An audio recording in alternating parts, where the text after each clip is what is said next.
631 207वीं street, New York, America. Delhi से करीब 12,000 kilometre का फासला है, लेकिन इसी पते से आई एक रिपोर्ट ने दिल्ली की राजनीति को गरमा दिया है। बात हिंडनबर्ग की कर रहे हैं, जिसने एक और रिपोर्ट जारी की है। रिपोर्ट में कई बड़े खुलासे किए हैं। सेबी यानी security exchange board of India की चेयरपर्सन पर सीरियस आरोप लगाए हैं। अदानी ग्रुप और सेबी चीफ के बीच लिंक होने का दावा किया गया है। विसिल ब्लोअर दस्तावेजों के आधार पर हिंडनबर्ग ने दावा किया है कि अदानी विवाद से सेबी चीफ और उनके पति का कनेक्शन है। सेबी चेयरपर्सन माधवी पुरी बुच और उनके पति की मॉरिशस की offshore company global dynamic opportunity fund में हिस्सेदारी है। हिंडनबर्ग ने अपनी नई रिपोर्ट में कहा है कि 18 महीने पहले अदानी समूह पर अपनी रिपोर्ट जारी की थी, लेकिन सेबी ने समूह पर कार्रवाई नहीं की। हिंडनबर्ग के आरोपों पर सेबी चीफ की तरफ से जवाब आया। माधवी पुरी बुच और उनके पति ने बयान जारी कर आरोपों को बेबुनियाद करार दिया।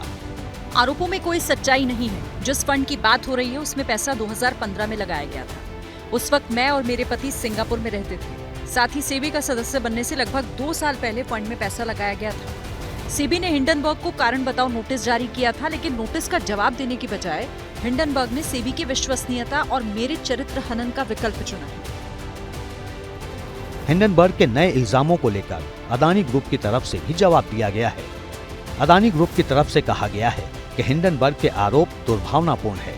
पहले से तय नतीजों तक पहुंचने के लिए पहले से उपलब्ध सार्वजनिक जानकारी से चुनिंदा टुकड़े उठाकर रिपोर्ट बनाई गई है। ये काम निजी लाभ के लिए किया गया है और ऐसा करते हुए तथ्यों और कानून का ध्यान नहीं रखा गया। अदानी ग्रुप इन आरोपों को सिरे से खारिज करता है। रिपोर्ट में पहले ही निराधार पाए गए आरोपों को फिर से पेश किया गया है। इन आरोपों को मार्च 2023 में सुप्रीम कोर्ट पहले ही खारिज कर चुका है। हम दोहराना चाहते हैं कि विदेशों में हमारा निवेश पूरी तरह पारदर्शी है और सारी जरूरी जानकारियां बराबर तमाम कागजात में सार्वजनिक की जाती है।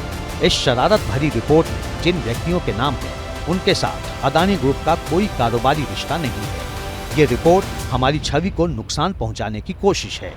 ग्रुप पूरी पारदर्शिता का पालन करता है और जरूरी नियमों का पालन करता है। भारतीय शेयर बाजार नियमों का उल्लंघन करने वाले बदनाम शॉर्ट सेलर हिंडनबर्ग की ये रिपोर्ट ध्यान भटकाने की एक हताशा भरी कोशिश है। जाहिर है हिंडनबर्ग को भारतीय कानूनों की कोई परवाह नहीं है। हिंडनबर्ग की नई रिपोर्ट आने के बाद सियासी गलियारों में हलचल तेज हो गई। जमकर वार पलटवार होने लगे। विपक्ष के नेताओं की ओर से एक के बाद एक ट्वीट किए गए। संसद सत्र को जल्द खत्म किए जाने को इस रिपोर्ट से कनेक्ट करके सवाल उठाए जाने लगे। राहुल गांधी ने पूछा, सेबी चीफ ने अब तक इस्तीफा क्यों नहीं दिया? This is an explosive allegation because it alleges that the umpire herself is compromised. The savings of millions of Indians, hard-earned, honestly earned savings, are at risk. It is therefore imperative that this matter is investigated. Why has Chairperson Madhavi Buch not resigned? Second, God forbid something were to go wrong and investors were to lose their money. Who is responsible? Is the Prime Minister of India responsible? Is Madhavi Buch responsible? Or is Mr. Adani responsible? Rahul Gandhi ने 3 सवालों की तह तक जाने की मांग की तो कांग्रेस अध्यक्ष मल्लिकार्जुन खड़गे समेत कई नेताओं ने जेपीसी की मांग करने में देर नहीं की। गौतम अडानी जी की कंपनियों में, ऑफशोर कंपनियों में सेबी की चेयरमैन और उनके पति की इन्वेस्टमेंट्स हों और भारत सरकार फिर भी उनको सेबी का चेयरपर्सन बनाए, बताइए सवाल उठते हैं या नहीं उठते? इसलिए हम जेपीसी की मांग करते हैं। जेपीसी के बगैर इन सवालों के जवाब नहीं मिल सकते। सरकार पर प्रहार का मुफीद मौका था, लिहाजा आम आदमी पार्टी ने प्रधानमंत्री मोदी पर डायरेक्ट अटैक करने में देर नहीं की।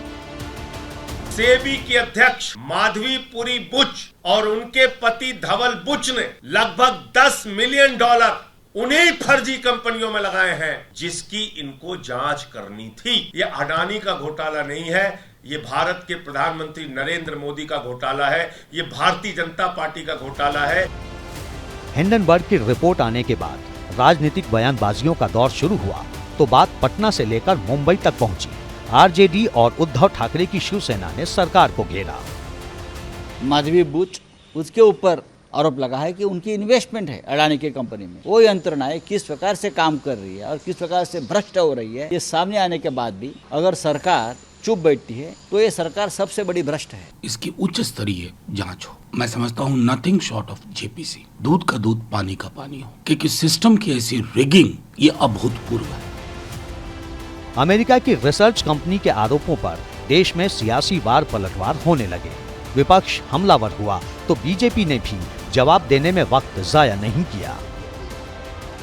विदेशी कंपनियों से कांग्रेस का रिश्ता पुराना है, इसलिए भारत के हर आर्थिक संस्थान पर लगाना निशाना है। संदेह बहुत गहरा हो जाता है कि सीमा पार से विपक्ष के कुछ ऐसे तार जुड़े हुए हैं और यह बात हम गंभीरता से कह रहे हैं कि विपक्षी दल भारत में अस्थिरता और अराजकता उत्पन्न करना चाहते हैं। सुधांशु त्रिवेदी यहीं नहीं रुके, सवाल उठाया कि हर बार संसद सत्र के दौरान ही ऐसी रिपोर्ट आने के पीछे मकसद क्या है।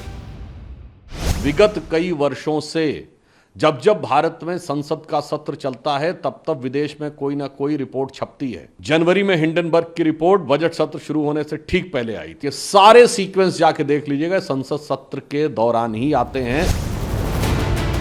हिंडनबर्ग की रिपोर्ट पर हो रही राजनीति को लेकर बीजेपी नेता और पूर्व केंद्रीय मंत्री राजीव चंद्रशेखर भी बोले। कहा, रिपोर्ट में कुछ भी यकीन करने लायक नहीं है।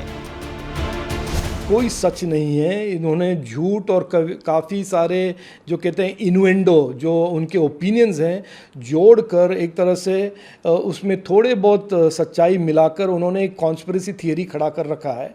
मुझे नहीं लगता है ये इसमें कोई दम है या कोई सच्चाई है। हिंडनबर्ग की रिपोर्ट को लेकर देश की राजनीति यूं ही नहीं गरमाई है। असल में रिपोर्ट के बहाने विपक्ष को सरकार को घेरने का मौका मिल गया है। पिछले साल हिंडनबर्ग की रिपोर्ट को लेकर संसद से सड़क तक जमकर राजनीति हुई थी। वजह क्या थी, सुनिए। करीब 18 महीने पहले 24 जनवरी 2023 को हिंडनबर्ग रिसर्च ने अडानी ग्रुप को लेकर एक रिपोर्ट पब्लिश की थी। रिपोर्ट के बाद ग्रुप के शेयरों में $86 मिलियन की गिरावट आई थी, लेकिन बाद में इसमें रिकवरी भी आई। इस रिपोर्ट को लेकर सेबी ने हिंडनबर्ग को 46 पेज का कारण बताओ नोटिस भी भेजा था। हिंडनबर्ग रिपोर्ट जारी होने के बाद शेयर बाजार में भूचाल आ गया था। निवेशकों के करोड़ों रुपए डूबे थे। अडानी समूह के अधिकांश शेयरों में लगातार गिरावट दर्ज की गई थी। आर्थिक नुकसान का अंदाजा इस बात से लगाया जा सकता है कि रिपोर्ट आने से पहले गौतम अडानी दुनिया के धन कुबेरों में नंबर 2 अरबपति थे, लेकिन रिपोर्ट आने के बाद 36वें नंबर पर खिसक गए थे। इस बार हिंडनबर्ग ने अपनी रिपोर्ट में अडानी ग्रुप के साथ ही सेबी चीफ पर भी इल्जाम लगाए हैं। यही वजह है कि देश की राजनीति उफान पर है। जुबानी ही नहीं, सोशल मीडिया में भी जमकर वार पलटवार हो रहे हैं। कई यूजर हिंडनबर्ग पर भी सवाल खड़े कर रहे हैं। यूजर भगवान वाचा लिखते हैं कि रिपोर्ट को तैयार करने में बरती गई बौद्धिक मेहनत की कमी से काफी निराश हूं। मुझे नहीं पता कि अडानी के सौदे क्या हैं, लेकिन माधवीपुरी बुच पर कथित हमले का काम वास्तव में काफी काल्पनिक है और मेरी राय में इसमें कोई दम नहीं है।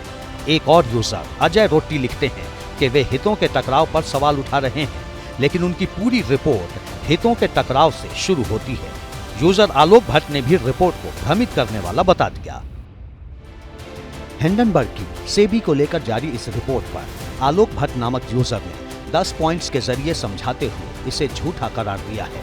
उन्होंने बताया कि सेबी पर हमला करने के लिए शेयर की गई रिपोर्ट एक झूठ है, जिसका मकसद भ्रम पैदा करना और कांग्रेस को उसके खेल में मदद करने के लिए हथियार मुहैया कराना है।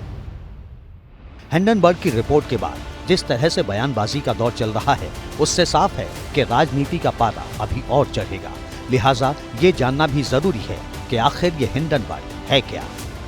हिंडनबर्ग रिसर्च अमेरिकी रिसर्च कंपनी है, जिसकी स्थापना 2017 में नॉर्थन एंडरसन ने की थी। हिंडनबर्ग रिसर्च कंपनियों के गहन विश्लेषण और जांच का दावा करती है।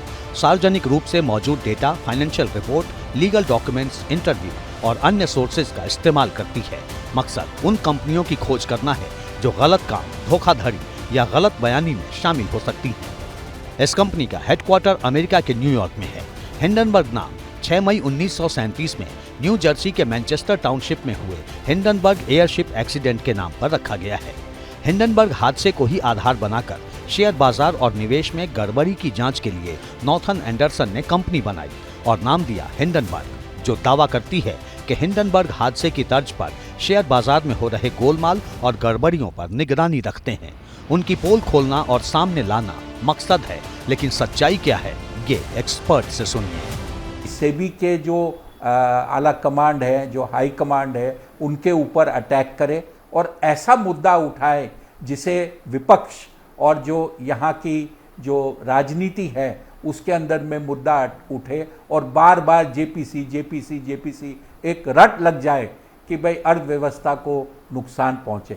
मुझे लगता है कुछ हद तक बांग्लादेश में जो कांड हुआ है पिछले 10 दिन में, उसी को लेकर एक एक्सटेंशन, एक माहौल खराब करना चाहते हैं इंडियन सब कॉन्टिनेंट में। हिंडनबर्ग रिसर्च कंपनी का दावा है कि अब तक 16 ऐसी रिपोर्ट्स वो जारी कर चुकी है, लेकिन सबसे ज्यादा हैरान करता है कंपनी का सीक्रेट एजेंडा। कंपनी की वेबसाइट दावे तो बहुत सारे करती है, लेकिन बहुत सी अहम जानकारियां न तो वेबसाइट पर मौजूद हैं और न ही किसी और प्लेटफॉर्म पर। मिसाल के तौर पर इतनी बड़ी फर्म के पीछे एंडरसन के अलावा और कौन है, ये कोई नहीं जानता।